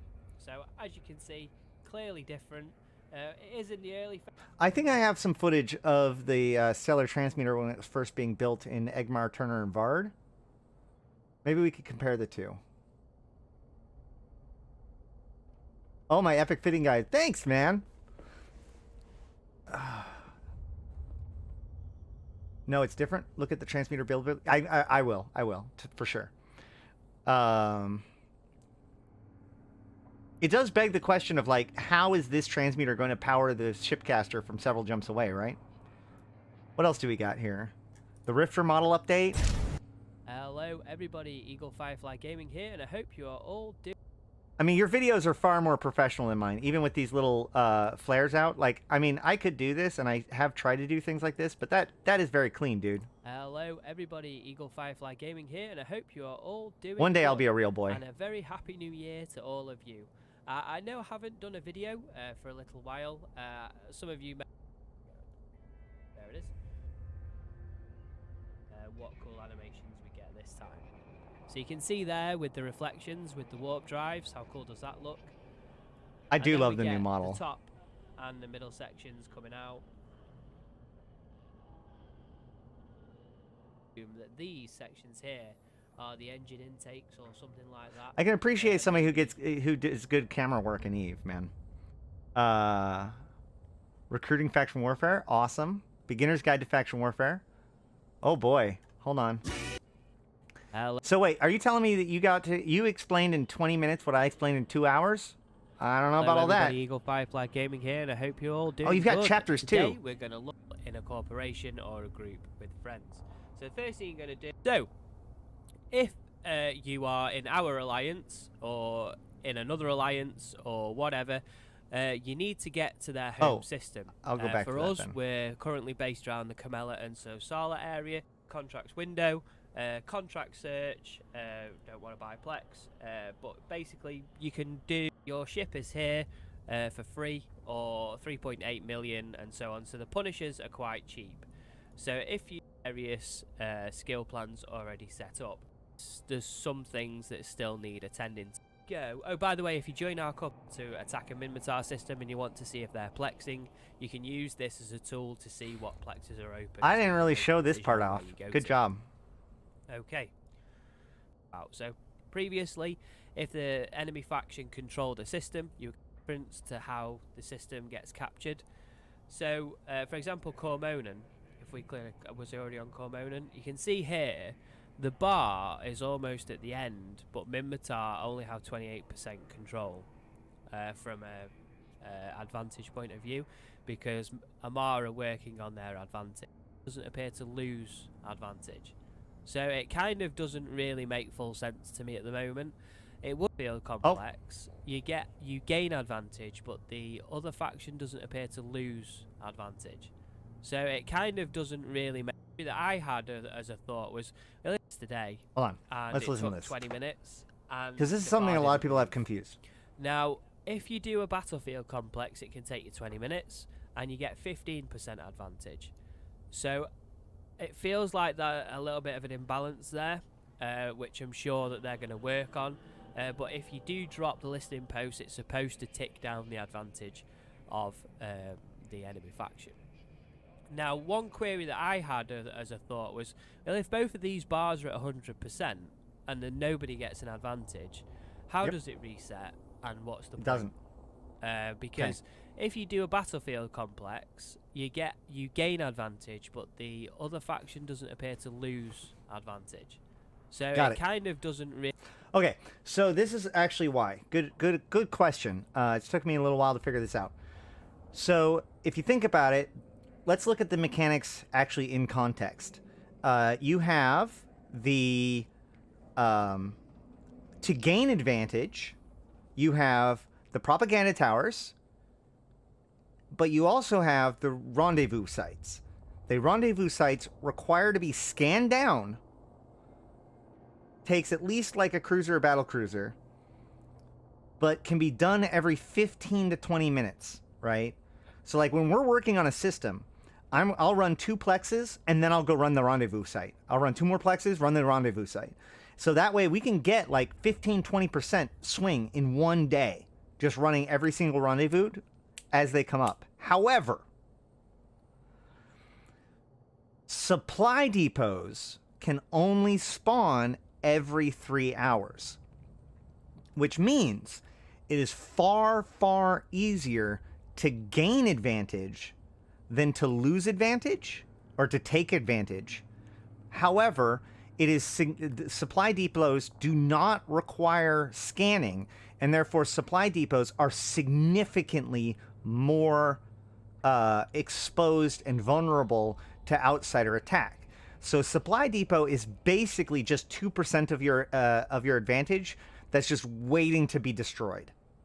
Whereas rendezvous sites actually do need to be actively scanned down and done and ran, and then they get whoever finishes it does 2% advantage to their side. The listening posts and the propaganda towers are the only way for us to like force more change than that timered change that's allowed. So you can drop a bunch of listening posts and lower their advantage. This is the only way to lower their advantage when we've gotten it pushed up so far. So you're asking the question of like, if we're both at 100, what happens next? What happens next is supply depots get spawned and get killed or defended, and listening posts get brought in and ran in order to tear down their standings. In the same way that once you begin operating in a place, you just work to get your standings up and up and up and up. So it is this constant like push up, pull down as people are trying to erode away your advantage, because every 3 hours, if you have advantage, then it has a chance of spawning. So you can have 2 or 3 of these supply depots stacked up in a single system. That's like 6% of your advantage just hanging out there in the wind. So that's how that's more about like how the dynamics of advantage come and go. One of the interesting things about that is like, we had 20% adjacency advantage and like 70% total or like other advantage, which means we had basically only 10% advantage to go. We have a total of 90. We can only get 10 more. However, we have a battlefield. So what do? Well, turns out we had 2 supply depots that were Gallente supply depots, right? It was 4% of our advantage in space. There were also Allara supply depots at that point, but you can run a rendezvous site and a wolf, actually. That's true. Or, I mean, I didn't actually know that, but that does track. That makes sense. And I think I've seen something along that lines before.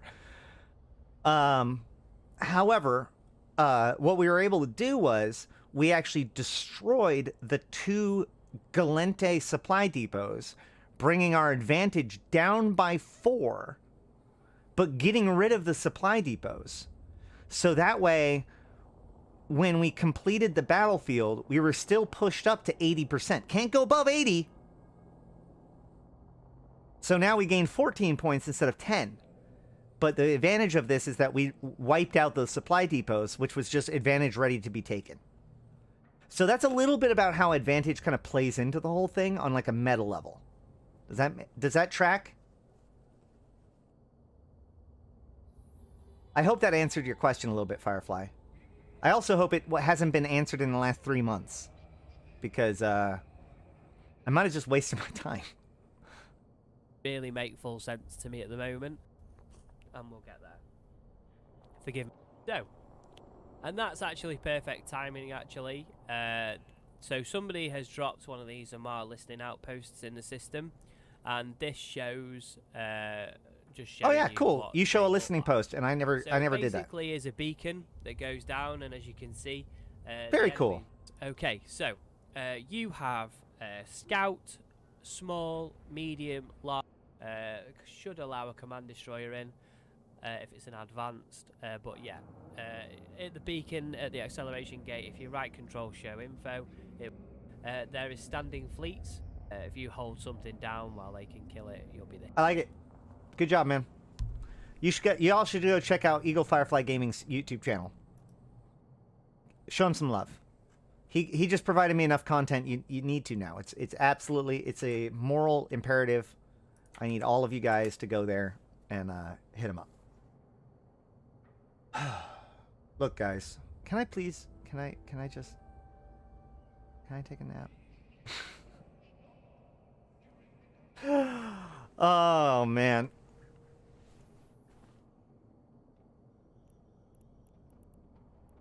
What are people talking to me? Oh, they're trying to get me to do war stuff. Speaking of which, I will be heading back into the war zone probably like as early as right after this. So we'll be back in faction warfare with Ash again pretty soon, especially with the direct enlistment not coming today. So we'll probably see some more faction warfare content soon, but also I really want to do that breacher test video. Let me know if there's anything else that you guys are interested in. I have been getting some ideas for new videos, but I always could use more. So, yeah, there's that. As I said before, you know, the Convocation of Empyreans is recruiting, and we are here to maximize player engagement with EVE Online. You should check us out. And Aderon Robotics could very much use your help. Actually, a little bit of a Warzone report.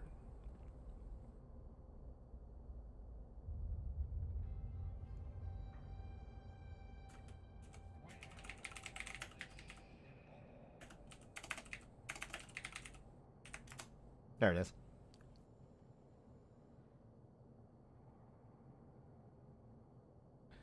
So, yesterday, we lost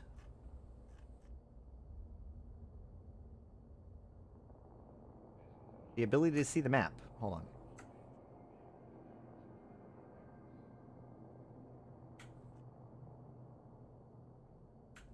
There it is.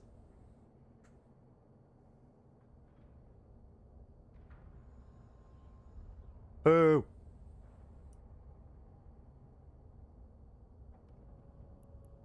Why not get a map? There we go. So, as of yesterday, we lost both Oinasaiken and Nagamenen, which puts Devon, Aboon, Hadley's, and Fleet all within a vulnerable position. Look, guys, it's getting desperate. There is tons of fights to be had. There's tons of fun to be had, but the Caldari are just simply overly numerous, which means, you know, if you want a target-rich environment and a lot of fun, Gallente is the way to go. So please consider joining Gallente. Pretty soon you'll be able to do so without leaving your corp. We're here to help you if you're interested and need some help with questions answered or supplies or anything like that. Reach out to myself or anyone else within Aderon Robotics. They should get you pointed in the right way. Yeah, but we are going to continue to fight, and we will continue to defend our territory.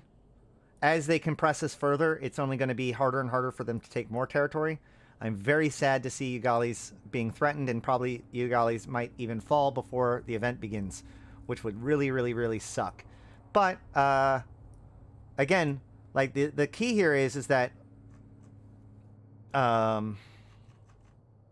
don't know if we have metastats here, but if you look at the statistics, while the Caldari are unquestionably making more victory points and getting more progress than us, we are getting significantly more kills than them.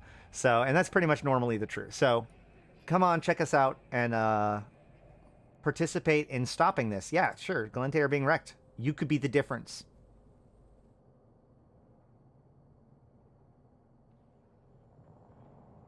Yeah, that's true. There are not great sportsmen in being enemies. I'll put it that way. I have been Ashtarothi. I've been playing this game since 2010, talking about since 2012, and I'm here about it to put even to context for you, my fellow Empyreans. Thank you guys for coming and watching this show, checking it out. I hope you guys had a good time. We will be back on Thursday, you know, barring disaster. And hopefully we'll have more things to talk about. But if not, then we will find new things to talk about, because there is no shortage of stuff in EVE Online, with or without an event. So without further ado, thank you all for coming.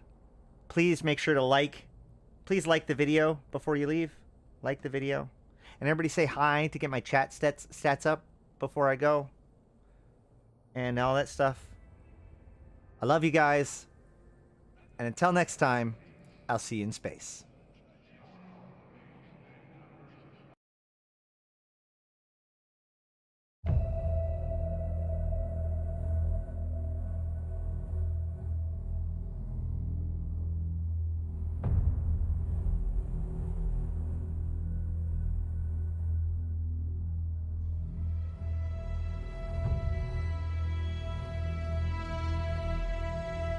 Bring on the wrecking machine.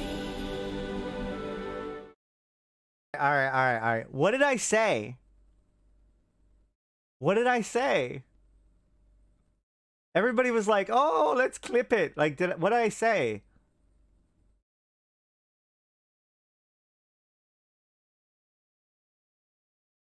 I gotta know now. You guys got me concerned. Oh man.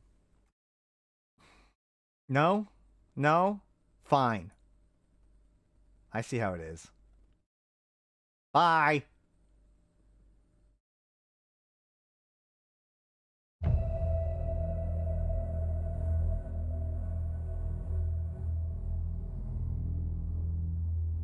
Feel free to hop on the Discord and say hi and all that stuff too.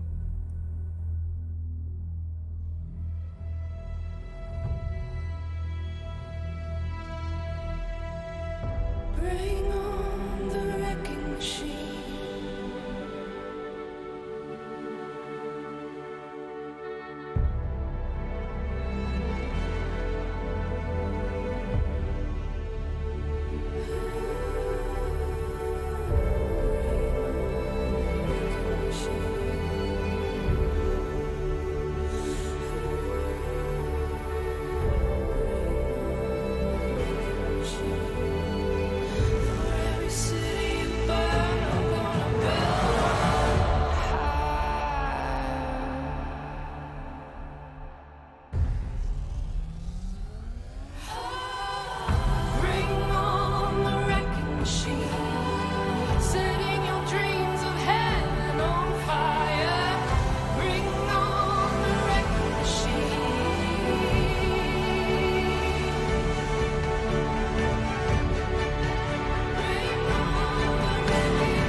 For every city